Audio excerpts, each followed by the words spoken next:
Hi, everyone. Welcome back to 40 Days of Lent with the Screwtape letters. Can you imagine? It's been 2 weeks already. Well, in the last episode, we saw how the devil's most effective strategy isn't dramatic temptation, but the slow, imperceptible accumulation of small sins, venial sins, that gradually cool the soul and slide it towards serious spiritual damage. So today, before we move on to the next chapter, I want to pause and talk about the remedy, because if the last episode was the diagnosis, this one is the prescription. As always, let's begin with a prayer to Saint Michael the Archangel. Saint Michael the Archangel, defend us in battle. Be our defense against the wickedness and snares of the devil. May God rebuke him, we humbly pray. And do thou, O Prince of the heavenly host, by the power of God, thrust into hell Satan and all the evil spirits who prowl about the world for the ruin of souls. Amen. There is a saying that I love, and I think it is one of the most consoling things you can hear in the spiritual life. It doesn't matter how many steps you have taken away from God. All you need is one step to come back. One step. That's it. No matter how long the drift has lasted, no matter how many degrees the water has risen, no matter how far the planet has wandered from the sun, one step is enough to begin the return. And the sacrament of confession is that step. Jesus did not leave us to figure this out on our own. In the evening of his resurrection, the very first Easter Sunday, he appeared to his disciples, and this is what he said, as we read in the Gospel of John, chapter 20, verse 21. As the Father has sent me, so I send you. And when he had said this, he breathed on them and said to them, Receive the Holy Spirit.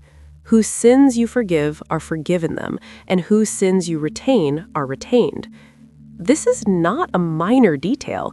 This is the risen Christ on the most important day in human history, making the forgiveness of sins one of the very first things he establishes. He breathes on them, deliberately echoing the moment in Genesis when God breathed life into Adam and entrusts to his apostles the authority to forgive sins in his name. The sacrament of confession is not a human invention or a medieval tradition. It is a direct gift from Christ himself on Easter Sunday. And St. John, in his first letter, chapter 1, verse 9, puts it with beautiful simplicity. If we confess our sins, he is faithful and just and will forgive us our sins and purify us from all unrighteousness. Faithful, just, and he will purify us, not merely overlook our sins, not simply file them away, purify us from them entirely. But before we talk about confession itself, we need to ask a more basic question. What exactly are we confessing? What is sin? St. Augustine gives us one of the most precise and illuminating definitions in the history of Christian thought. He says that sin is turning away from God so as to turn towards creatures. Not towards God, who is infinite, eternal, all good, but towards created things, which are finite and passing. And notice something important in that definition. The first creature we tend to turn toward is not money or pleasure or another person. It is ourselves. The very first sin, pride, is the act of placing yourself at the center of your own universe, in the place that belongs to God alone. This is why pride is listed as the first and worst of the 7 capital sins. Every other sin, in some sense, flows from it. Now, sin is also defined more simply as breaking God's commandments. And here, C.S. Lewis, the very author of the Screwtape letters we've been reading together, offers a wonderfully clear explanation. He says that God's commandments are like a user manual for a product. When you buy a complex piece of equipment, it comes with a manual written by the people who designed and built it. They know exactly how it works, what it needs, and what will damage it. If you ignore the manual and the device breaks down, that's on you. You can't blame the manufacturer. God designed us. He knows exactly how we work, what we need to flourish, and what will damage us. His commandments are not merely arbitrary rules invented to restrict our freedom. They are the user manual for the human person. When we sin, we are not merely breaking a rule, we are going against what is genuinely good for us. And when things go wrong as a result, we have no one to blame but ourselves. So, we drift, we turn away, we ignore the manual, and things go wrong. What now? Confession.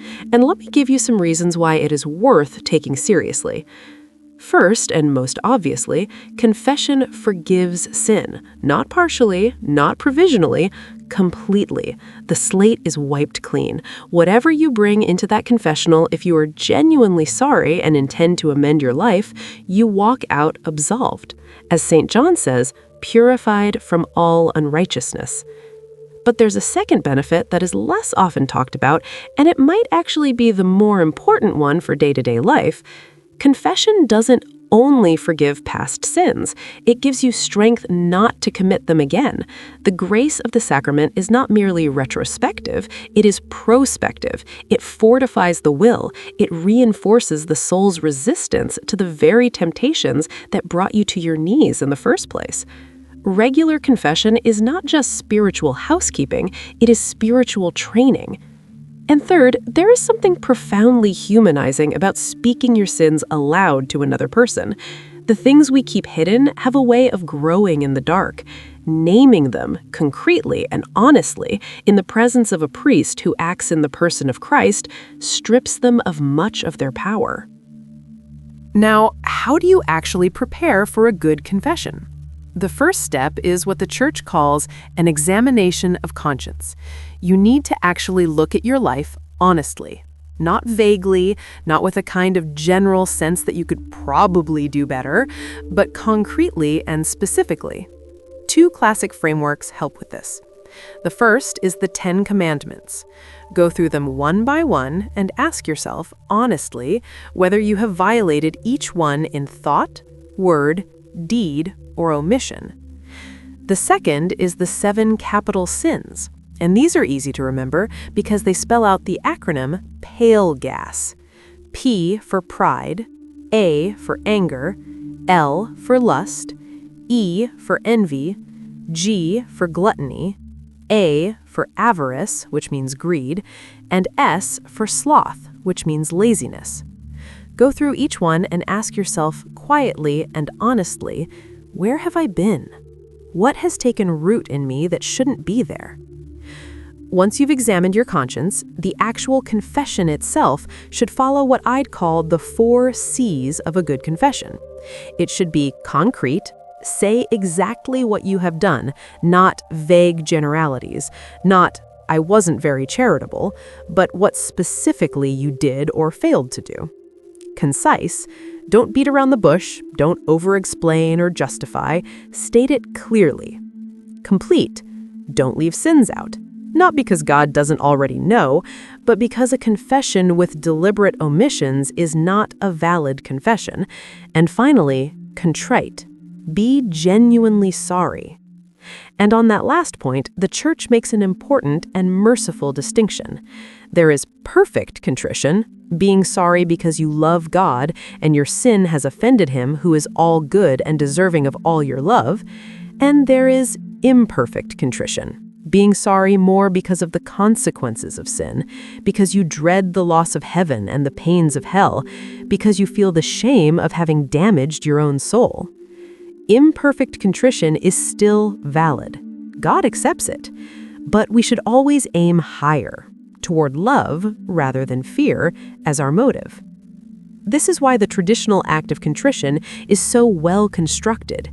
It begins with imperfect contrition, I dread the loss of heaven and the pains of hell, but it doesn't stop there.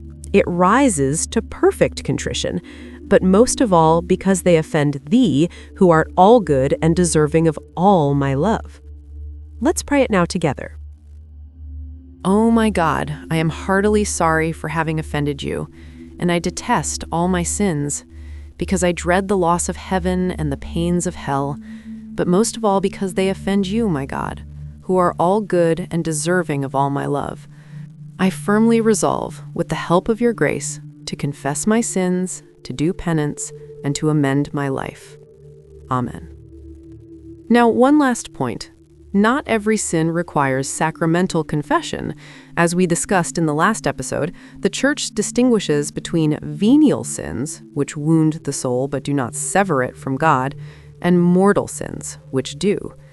St. John addresses this directly in his first letter, chapter 5, verse 16, where he distinguishes between sin that leads to death and sin that does not. For mortal sins, sacramental confession is not optional.